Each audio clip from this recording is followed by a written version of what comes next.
사도 바울이 갈라디아라는 지역, 그 지역은 산간 지역입니다. 그 지역을 찾아다니는 그 사도 바울의 발걸음이 얼마나 힘들었는지 사도 바울은 설명해 주고 있잖아요. 2000년 전에 지금처럼 뭐 교통수단이 그렇게 원활하고 발달된 것도 아니잖아요. 기껏 하면 뭐 말이나 노새나 얻어 타고 다니고, 그렇지 않으면 도보로 걷는 거지, 순전히 걷는 거예요. 뭐 하는 사람처럼, 장사하는 사람들처럼. 옛날에는 도보 행상하는 사람들이 많았잖아요. 짐을 짊어지고 장사하는 사람들. 그렇게 돌아다니니까 강도 위험도 따르고 여러 가지 위험이 따르지만은, 그러나 한 마리 하나님의 양을 위해서 찾아다니시던 하나님의 아들의 그 마음을 사도 바울은 조금치라도 알기 위해서, 그래서 그렇게 찾아다녔어요. 그러면서 바울이 말합니다. 유대인과 이방인의 차이가 뭐냐? 사는 방식이 뭐가 다르냐? 차이점을 말해주고 있잖아요. 이방인이나 유대인이나 똑같다는 거예요. 혈통적으로 유대인이라고 해서 그 사람들이 참 유대인이고, 또 혈통적으로 아브라함 후손이라고 그래가지고 특별한 게 없다는 겁니다. 그 혈통적으로 유대인들이 자기들은 선민이라고 얼마나 내세웁니까?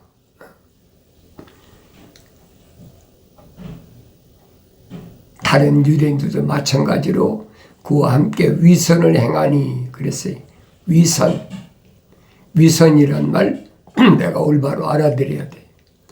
위선이란 말은 쉽게 말해 요즘 말 가짜라는 얘기예요. 표리가 부동하다. 속에는 하나님의 거룩하신 생명호흡이 안 들어온 사람이에요. 그런데 겉으로는 남들이 볼 때는 마치 하나님의 거룩하신 사랑의 생명호흡이 자기 안에 들어온 것처럼, 위선자 그러잖아요. 위선자는 누가 위선자라고 그랬습니까? 바리새인들이 위선자라고 그랬잖아요. 그럼 바리새인들이 왜 위선을 떠느냐? 그 이유가 있을 거 아니에요.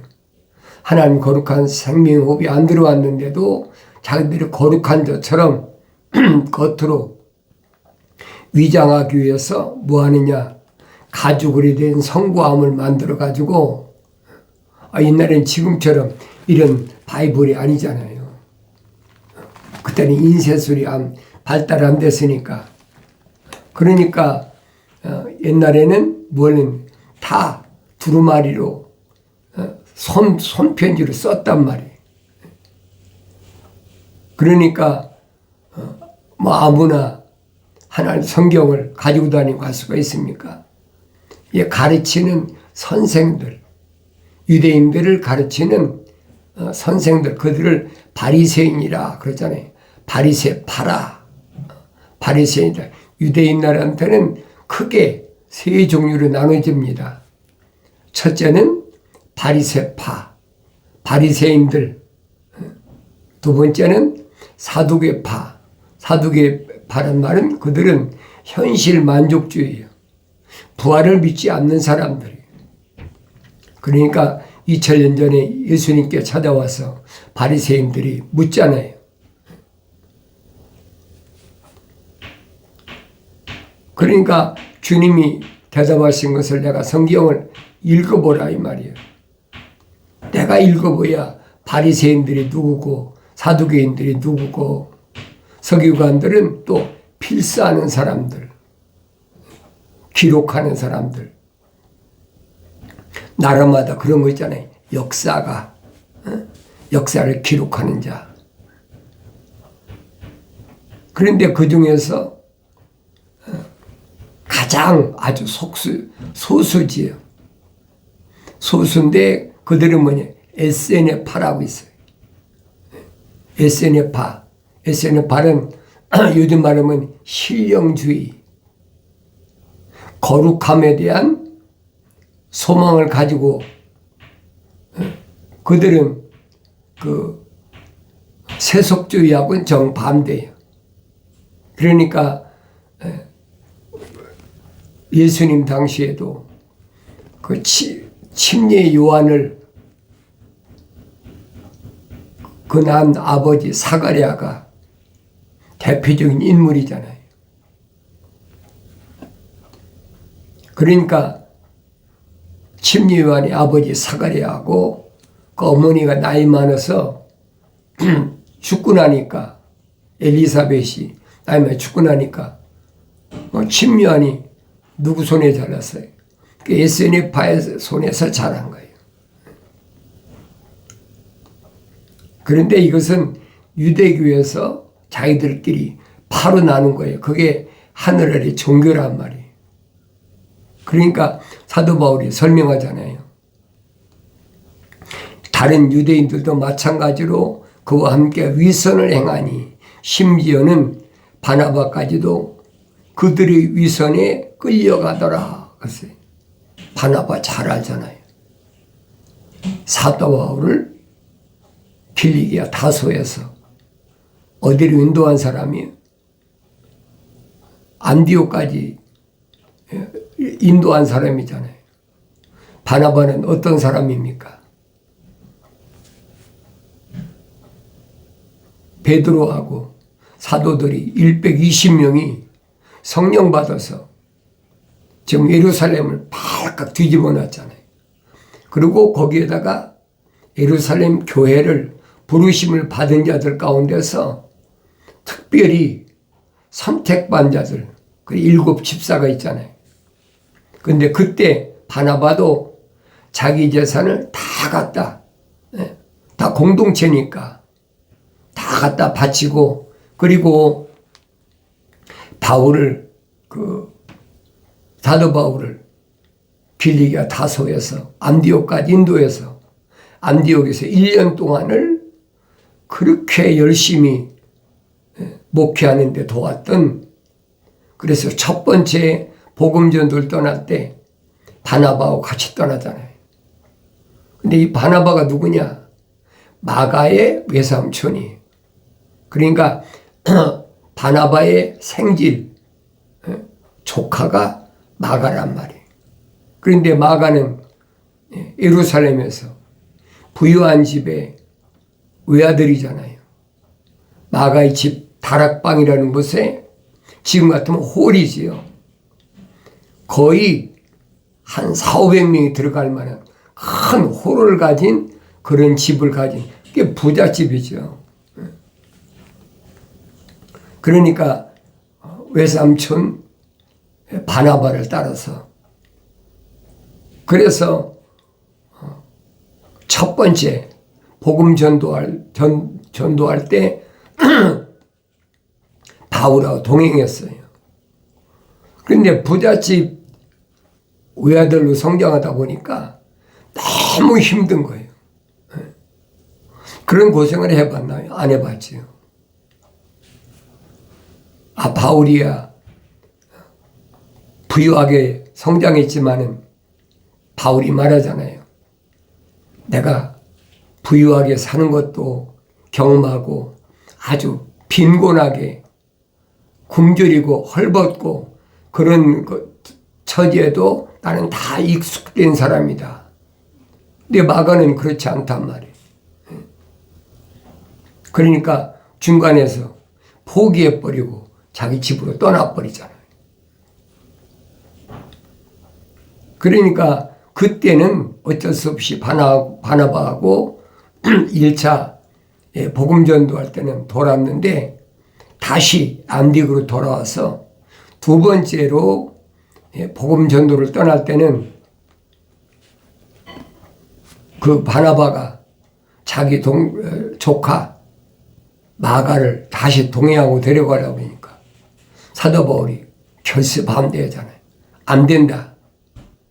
적어도 복음을 위해서 산다면 같이 죽고 같이 살고 그런 그 동지애가 있어야 되는데 조금만이 힘들다 그러면 뿌르르 집으로 가버리고 그게 안 된다는 거예요. 물론 어리니까 그럴 수도 있겠지요. 그러니까 두 번째 복음 전도여행을 떠날 때는 바나바하고 바울하고 갈라지잖아요. 어디에서? 안디옥에서 출발 전부터 갈라져 버렸어요. 그래서 두 번째는 누가 동행했느냐? 실루아노라. 우리 한글 성경에 신라라고 그러잖아요. 실루아노라. 동행한 그런 모습을 볼 수가 있잖아요. 그래서 두 번째 동행할 때는 다시 아시아로 올라올 동행하는데 비두니아에서 성령께서 막으셨다 그랬잖아요. 막으셨다. 그러니까 그 밤에 꿈을 꾸는데 꿈속에서 마케도니아에 있는 거룩한 백성 성도들이 우리에게 와달라. 우리에게 와서 복음을 전해달라. 그래서 바울과 실루아노가 에게를 건너서 첫 발을 디딘 데가 거기가 필리포예요. 그러니까 바울이 그 얘기를 하는 겁니다. 바나바까지도 그들의 위선에 끌려가더라. 위선. 왜 어리니까. 마침나는 그들이 복음의 진리를 따라 올바르게 행치 아니하는 것을 보고 모든 사람 앞에서 베드로에게 말하기를 당신은 유대인으로서 유대인처럼 살지 아니하고 이방인들의 방식을 따라 살면서 어떻게 이방인들을 유대인처럼 살도록 강요하느냐 하였노라.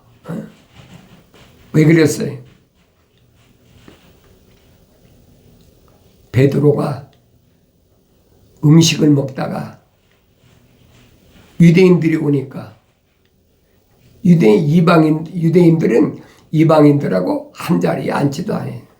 근데 같이 음식을 먹는다? 이건 상상할 수 없는 거죠. 그러니까 베드로가 자리를 옮기잖아요. 그때 바울이 책망합니다. 네가 어떻게 예수 그리스도의 사도라면서 그까지 유대인들의 그런 손가락질하고 유대인들이 비판받는 것 때문에 그렇게 위선을 떠느냐. 책망했다고 그러잖아요. 사도 바울이. 그래서 모든 사람 앞에서 베드로에게 말하기를 당신은 유대인으로서 유대인처럼 살지 아니하고 이방인들의 방식을 따라 살면서 어떻게 이방인들을 유대인처럼 살도록 강요하느냐 하였노라. 우리는 본래 유대인이요 이방인의 죄인들이 아니로되 사람이 율법의 행위로 의롭게 되는 것이 아니요 예수 그리스도의 믿음으로 인하여 되는 줄 알고 우리도 예수 그리스도를 믿었나니 이는 우리가 율법의 행위로서가 아니라 그리스도를 믿음으로 인하여 의로워지고자 함이라. 이는 율법의 행위로는 아무 육체도 의롭게 될 수 없습니다. 율법이 613가지인데 율법을 어떻게 613가지를 다 지켜가지고 의롭다 하시는 받겠습니까? 아니잖아요. 믿음이라는 것. 믿음이 뭐예요? 하나님의 약속을 믿으면 된다는 거예요. 하나님의 약속을 믿음으로 의롭게 되는 것이지. 성경에 기록되어 있잖아요. 창세기 15장에. 아브라함이 천사가 증거한 하나님의 말씀을 믿었다. 그러니까 아브라함은 의롭게 여겼다. 천사가 무슨 얘기를 했습니까? 도대체 아브라함이 천사가 와서 얘기를 해도 안 믿어. 그러니까 뭘 안 믿었습니까? 자식이 없는데 네 몸에서 날 자가 내 후손이 된다니까 아브라함이 뭐라고 그럽니까? 그냥 자 다마스 가서 데려온 엘리에셀이나 우리 집에서 자란 그 종이나 잘 성장해서 내 후손이 되게 해달라.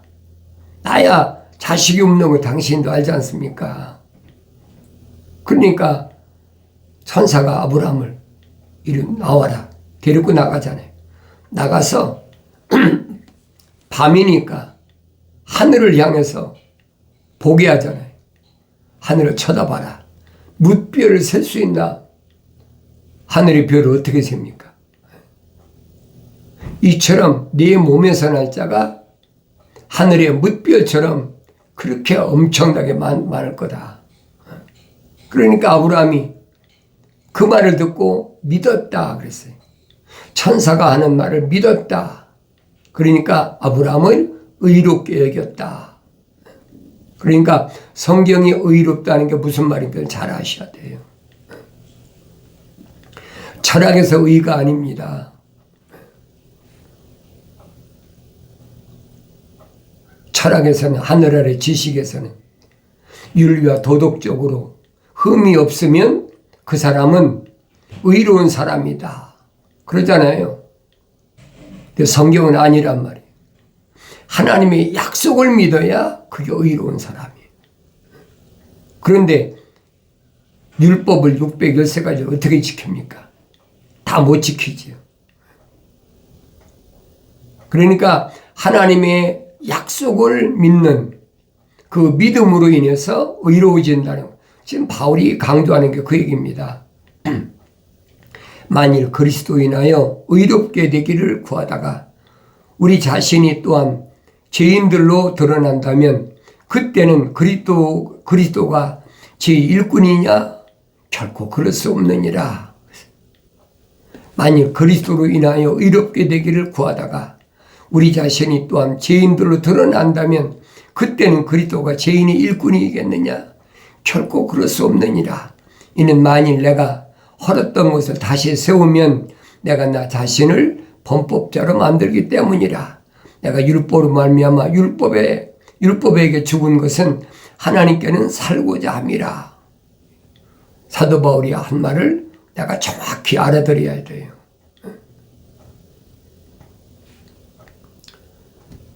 하나님께서 왜 율법을 주셨는지 사도 바울은 확실하게 증거하고 있습니다. 내가 그리스도와 함께 십자가에 못 박혔으나 그럼에도 나는 살아있노라. 그러나 내가 사는 것이 아니요 그리스도께서 내 안에 사시는 것이라. 내가 이제 육신 안에서 사는 삶은 나를 사랑하시어 나를 위해 자신을 주신 하나님의 아들을 믿는 믿음으로 사는 것이다. 사는 방법, 육신을 말하는 것이 아니잖아요. 올바로 잘 깨달으셔야 돼요. 성령 받지 못하면 성령 받은 바울이 증거한 말씀을 또 바울이 쓴 편지를 읽어도 알아들을 수가 없어요. 이게 무슨 말인가. 그래서 성령 받아야 된다. 내가 여러분에게 선포하고 권면하는 것은 그거예요. 뭐 자연인이 권면한다고 성령 받을 수가 있습니까? 자연인은 안 되는 거예요. 창세기 1장에서 우리 형상과 모습을 따라 사람을 만들자. 성경적 사람이 얘기입니다. 성경적 사람이 하나님의 약속을 믿을 때 하나님께서 그를 의롭게 여기신다 하는 것을 내가 올바로 깨달아야 돼요. 그래서 내가 그리스도 안에서만이 살 수가 있다 이 말입니다. 그리스도 밖에서는 나는 살 존재가 아니라는 거예요. 얼마나 확실하게 증거합니까? 왜 그래요? 이유가 뭡니까? 그리스도 안에는 생명의 성령의 법이 있기 때문에 예수 안에서밖에 내가 존재할 수 없다는 거예요. 그러면 생명의 성령의 법이 뭡니까? 알아야 될 거 아니에요. 생명의 성령의 법이란 하나님의 거룩하신 사랑에 생명의 호흡이 들어간 사람이 예수 십자가 보혈로 제사함 받았어. 제사함 받아야 성령이 임하신다는 거예요. 그게 성령의 법이에요. 성령의 법은 예수 그리스도 안에만 있다. 사도 바울이 로마서에서 얼마나 확실하게 증거합니까? 그러면서 성령의 법은 죄와 사망의 법에서 나를 해방시킨다. 벗어나게 한단 말이에요.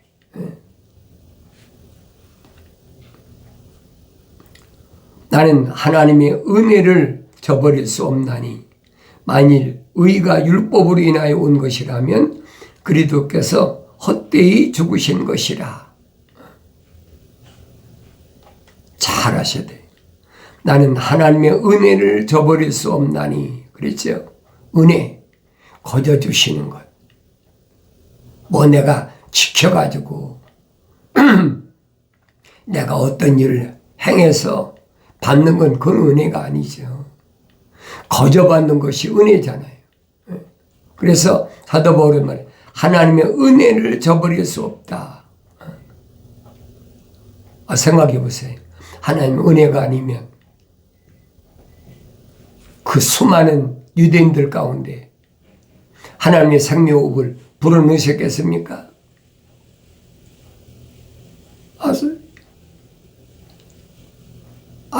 예루살렘으로 귀환한 사람들이 벌써 한 460년 전에 5만 명이나 들어왔는데 400년 동안 또 얼마나 번성했나 생각해 보시라고요. 그런데 그 많은 유대인 가운데 어떻게 하나님께서 나를 내가 구하지도 않았는데 하나님의 생명의 사랑의 호흡으로 불어넣으셨냐는 거예요. 이게 거저 주신 거잖아요. 내가 언제 나한테 하나님의 생명책의 이름이 기록되게 하옵소서. 나에게 하나님의 거룩하신 사랑의 생명을 불어넣어 주시옵소서 한 적이 있습니까? 사도 바울이 지금 그 말하는 거예요. 하나님의 은혜가 아니면 나라는 것은 이렇게 존재할 수가 없다. 자연인의 하나가 됐겠죠. 그런데 하나님의 거룩하신 은혜, 그게 하나님의 뜻이 계획이란 말이에요. 왜? 아나니아 선지자가 설명하잖아요. 형제 사울아, 너는 하나님께서 이방인들에게 복음을 전하기 위해서 준비한 그릇이다. 그게 얼마나 큰 은혜예요. 자기 동료들도 있었잖아요. 같이 다마스커스로 가던 자기 동료들도 있는데 하나님의 아들 예수 그리스도께서는 부활하신 예수께서는 누구만 부르십니까? 사울만 부르시잖아요. 그 은혜 중에 은혜 아닙니까? 지금도 마찬가지예요. 대한민국 사람이 5천몇만이다 그러잖아요. 그런데 하나님께서 나 같은 것을 하나님의 일꾼으로 쓰시려고 내 어머니 태했을 때 하나님의 생명을 불어넣으셨다. 생각해 봐요. 뭘로 그 은혜를 갚을 수 있나? 갚을 수가 없는 거예요. 그 성령 받으면 깨닫지요. 성령 받지 않으면 깨달을 수가 없어요. 그러니까 사도 바울이 설명하잖아요. 내가 만삭되지 못한 자와 같은 나였을 때 어떠했나? 예루살렘에서 얼마나 악행을 저질렀나? 사람들을 집집마다 찾아다니면서 남자 여자 할 것 없이 끌어다가 감옥에 가두고 매질도 하고 별짓 다 했죠. 최고 악행인 거 뭐예요? 스데반 집사를 돌로 쳐 죽이는 일까지 살인까지 저질렀잖아요. 왜? 몰랐으니까. 그런데도 하나님은 버리지 않으셨다는 거예요. 하나님 생명의 호흡이 들어간 사람은 반드시 하나님께서 어느 때라도 부르신다는 거예요. 부르시고 하나님 거룩하신 뜻을 이루게 하신다. 그러니까 사도 바울이 그러잖아요. 나를 닮아라. 뭘 닮아요? 내가 악행을 저지른 거, 그 악행을 저지른 그 악행 때문에 징계받았잖아요. 40에 하나 감암내를 5번 맞고, 또 3번은 몽둥이로 얻어맞고, 한 번은 돌로 맞아서 죽은 것처럼 돼서 밖에 성문 밖에 버린 것처럼 되고, 옥에는 수도 없이 갇혔다. 그건 뭐예요? 자기 예루살렘에서 악행을 저지른 것 때문이야. 그러니까 징계 받았다는 얘기. 요한계시록 가면 사람다운 사람을 말씀하실 때 내가 사랑하는 자마다 책망하고 징계하노니 그랬잖아요. 그러므로 열심을 내서 회개하라. 그 말씀 빠진 것이 아니에요. 얼마나 정확하게 말씀하시는 내가 알아야지. 그래서 나는 하나님의 은혜를 저버릴 수 없나니 만일 의가 율법으로 인하여 온 것이라면 그리스도께서는 헛되이 죽으신 것이라. 의로워진 것은 예수 십자가 보혈로 제사함 받았는데, 예수 십자가 보혈로 제사함은 누가 받느냐? 하나님의 생명책에 그 이름이 기록됐고 하나님 거룩하신 사랑의 생명호흡이 들어간 사람, 하나님 아들이 선택하시잖아요. 12 사도하고 제자들을 선택하시잖아요. 그들만 성령 받았지 다른 사람 성령 받았습니까? 그 많은 유대인들 가운데서 이건 100% 은혜로 된 것이란 말이에요. 오늘날도 마찬가지. 미국 땅에 건너온 한국말 하는 사람들이 얼마나 많이, 거의 200만이 넘는다고 그러잖아요. 그런데 내가 성령 받고 깨달은 것은 내가 잘나섭니까? 뭐 잘난 게 뭐가 있어요? 사도 바울과 똑같은 악행을 저질렀던 사람인데 하나님 버리시지 않으신다는 거예요. 네? 사도 바울이 분명히 설명하잖아요. 그건 옛날 과거를 생각하면 부끄러울 거 하나도 없다는 얘기예요. 어리석은 자들이 자기 과거를 감추려고 그러고, 그 성령 받지 못한 사람이든지 아니면 어리기 때문에 부끄러워서 그러는 거지. 부끄러울 거 하나도 없어요. 하나님의 은혜인데 도리어 하나님 앞에 감사해야죠. 이런 말씀들을 내가 성령 받아야 깨닫는다 하는 것을 기억하시란 말이에요. 성경은 성경적 사람을 하나님이 어떻게 만드셨느냐. 하나님의 형상으로 지으시고 하나님의 모습을 담게 하셔서 성령 받게 하신다. 그래서 나의 책망을 듣고 돌이키라. 보라. 내 영을 부어서 내 말들을 알게 하리라. 약속하신 말씀이 마침내 이루어지길 바랍니다.